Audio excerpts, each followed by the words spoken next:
All right, I'm going to call the meeting to order. The invocation and pledge of allegiance will be led by Commissioner Cody. Let us pray.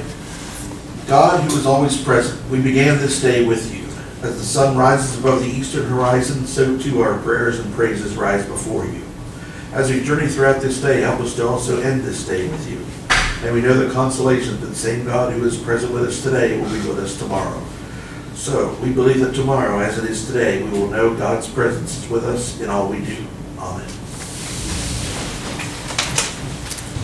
I pledge allegiance to the flag of the United States of America and to the republic for which it stands, one nation, under God, indivisible, with liberty and justice for all.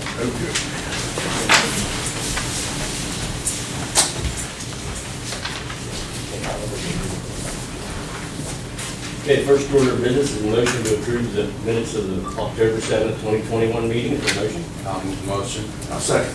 All those in favor say aye. Aye. Motion carries. Approval of bills, Commissioner Postle. Thank you, Mr. Chairman. We'll start with accounts payable, which total $1,175,983.42. Payroll account this cycle is $352,704.66. From the 911 account, we have $94,768.73. And 4 checks from the CDBG account for $30,966.12. I make a motion to pay the bills. Second. All those in favor say aye. Aye. Motion carries. Treasury report, Deb. Our beginning balance was $311,192.66. We had deposits of $455,232.89. We transferred $900,000 from the capital reserve. We transferred $331.74 from LAPC. We transferred $14.29 from 911. We agree with the reading of the bills by Commissioner Postle, leaving us an ending balance of $101,083.50.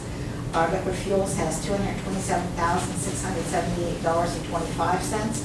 Our Act 89 has $402,932.95. Our 911 has $687,833.37. Our LAPC has $26,336.68. Our local use fund has $407,058.65. And our capital reserve has $12,732,715.37. And it's all subject to vote. Thank you. Is there a motion to accept the treasury report? So moved. Second. All those in favor say aye. Aye. Motion carries. Meeting and events, Mr. Postle. I forgot to give my list to the chief clerk. I will for inclusion in these minutes. Mr. Cody. I provided my list to the chief clerk. That takes care of my meetings. However, I would like to welcome Simon Peachy and Isaac Hallon, MCTV here today. Thanks for filming. I also provided my list. Public comment? Under new business, we have a memorandum of understanding between Delaware County District Attorney's Office and Mifflin County District Attorney's Office for a combined law enforcement effort aimed at combating internet crimes against children. Mr. Trapata? Thank you. We've presented the commissioners with, as you've indicated, a memorandum of understanding that we are asking the commissioners to sign on behalf of the Mifflin County District Attorney's Office. This is a standard memorandum of understanding that has been developed and implemented with some other counties within the Commonwealth. Delaware County has, I guess, taken the forefront or the lead with respect to investigating crimes that occur involving children over the internet, whether it's predators attempting to prey on children, distribution of child pornography. They have, it's known as the Internet Crimes Against Children organization. They have set up and have the capability to monitor this type of behavior online and in appropriate cases refer information to counties where individuals maybe that are attempting online to entice children, either meet pornographic acts, exchange of or dissemination of pornography involving children. They have the ability to refer through IP addresses, so on, that information to local law enforcement. And then local law enforcement can access that information based on what they receive. And local law enforcement can then act to further that investigation, hopefully the arrest and prosecution of individuals who are attempting to do this type of behavior. So there is a, as I said, there's a task force that's been set up. Delaware County is sort of spearheading it. It's set up through a grant that has been received from the Juvenile Justice and Delinquency Prevention. We are asking that the commissioners approve this memorandum of understanding. We have a member of the Mifflin County Regional Police Department, Officer Christopher Knickie, who has kind of been instrumental in getting this moving here within the county. It is proposed that he is going to be the ICAP officer within Mifflin County. This agreement would allow Officer Knickie to have countywide jurisdiction to investigate these types of crimes that are occurring anywhere within the county, not just within regional's territory. So Officer Knickie is willing to be the officer locally here. And again, this is something that's sort of specialized. We will need to make provisions. Obviously, this involves online activities. We will need to make provisions, secure facilities that are only accessible by him due to the nature of what is transmitted or is what is involved. So he would be the sole officer who is handling, investigating, and hopefully prosecuting these kind of cases if the commissioners would be willing to enter into that memorandum and allow him the opportunity to work within the county. So, any questions, I'd be glad to try to answer. Are we one of the first counties involved with Delaware County on this, or is there a lot already? There's a number of counties. I can't give you an exact number. I think Like in our region? in our region, I believe so, yes. In central PA, I believe so, yes. I think there are more counties in the northeast or the eastern part of the state who are involved in this, higher population areas. But I will say to the commissioners that, unfortunately, locally, we have seen, during my tenure as district attorney, we have seen cases that have involved this type of behavior. And we've prosecuted those kind of cases. So this isn't something that we're immune from. It's something that's here, and this will give us a better tool to hopefully combat that. Okay, thanks. I'll make a motion to approve that, Mr. Chairman. I'll second. All those in favor say aye. Aye. Motion carries. Thank you. Emergency Food Assistance Program Agreement with Calvary Bible effective October 1st, 2021. Thank you, Commissioner. Yes, so we are asking for the yearly signature of this agreement. There is a change this year because typically in the past, both the Salvation Army and Calvary Bible have been the recipients of this fund. This year, Salvation Army declined to participate in the program, and Calvary Bible is having some changes in their staffing, and they were also not going to. So I really do want to give some kudos to Calvary Bible for agreeing to take on the program this year again, because otherwise we would not have had anyone to deliver this program. So I really do want to take a minute, if you allow me, to talk a little bit about this program so that any organizations out there who might be interested, I know we would be looking for more participation next year. So anyone who has a 501c3 status and is participating in food security issues, so maybe they have a food distribution of some type, small operation, please reach out to me and I will talk to you about what you need to do. This is what was known as the old cheese line program. It's the commodity food program through the USDA. So there is food made available monthly. Most of the agencies that have participated in the past in this have asked to receive that food quarterly. So you have some ability to manage the deliveries within the system when they happen. But at least quarterly, you would need to receive a shipment of food, and then you distribute that and make that available to the public. There's minimal paperwork involved with it, and I can certainly talk somebody through that, and that's what we're here for, is to assist with those pieces. But if we don't have agencies that are willing to participate with us to distribute the food, then this is a lost service to our community, and we absolutely don't want to see that happen. So we really, really do want to thank Calvary Bible for stepping back up this year to administer that program. But we are looking for someone in this coming year. This runs October 1st through September 30th. So by next September, I'd like to have some other agencies willing to help us out with this program. So Allison, this Calvary Bible is the, I wouldn't say the lead agency, and then they distribute it to sub-agencies who distribute it to. Right, they use it to supplement the normal food distribution they do every month at their church. But they've also, when they've had excess, made that available to other pantries in the area that might need that. So there's lots of good ways to get that food out to the community. We really do need an excellent community partner who's willing to have a broad vision of this program, and Calvary Bible has definitely been that for us, and we're very appreciative of them, but we'd love to have some more partners on board.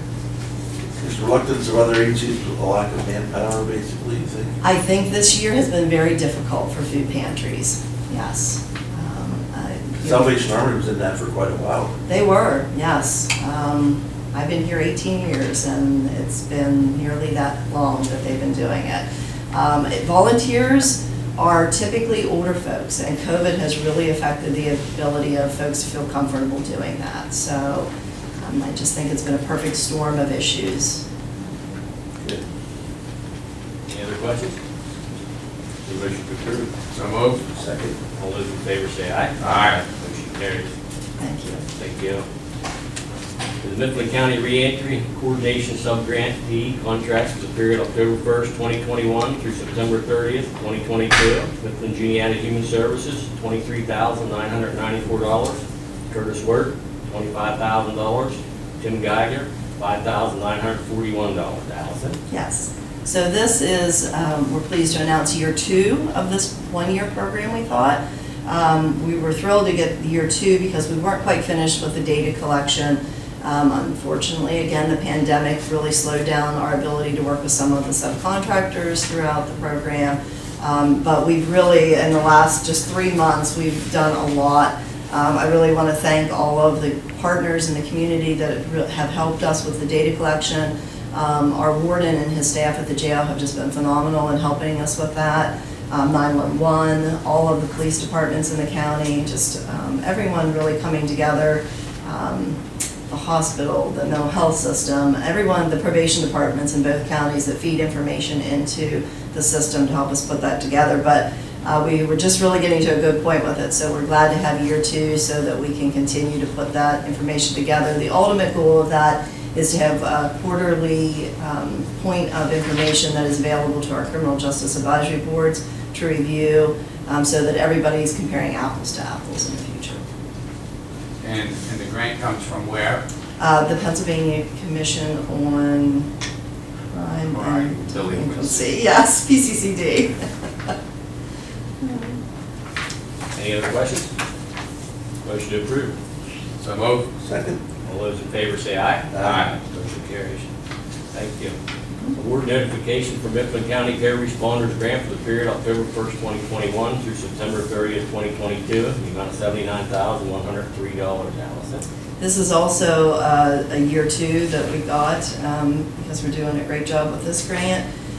So this will provide continued crisis intervention training and mental health first aid to members of the criminal justice system within the county. We utilized this for a really large training this past year, went really well, and so this is a little less money than we had last year, but it allows us to continue to coordinate that training and get those services out in the community. Any questions? And this worker or provider sits at the borough police? So, yes, I'm sorry, the co-responder is employed by CCR. You're going to ask me what that stands for too. No, that's okay. And that person is embedded with our local Lewistown Borough Police. But this grant actually this year is allowing us to expand her services to other police departments because the program has gone really well. And so this grant funding will allow us to do that. And I know that started October 1st. And she's already had 2 contacts with other departments outside of Lewistown Borough. So we're hoping to use this as a pilot to find some sustainable funds for this position because it is definitely needed in the community. It's been not what we expected, quite frankly. We thought we were going to see a lot of drug and alcohol issues, but she is responding to a lot of aging issues in our community, actually. Any other questions? Move the motion. All those in favor say aye. Aye. Motion carries. Thank you. We have resolution number 18 of 2021, authorizing funds to be used as a match in interim financing for the Mifflin County Annex building. And Mr. Chairman, this is just an update. When we submitted the grant, the match was slightly different than what it's going to end up to be. And so it doesn't have really anything to do with the progress or the project itself. It's just updating some of the dollar numbers from what we submitted in the grant. So I'll make a motion to pass the resolution. Second. All those in favor say aye. Aye. Motion carries.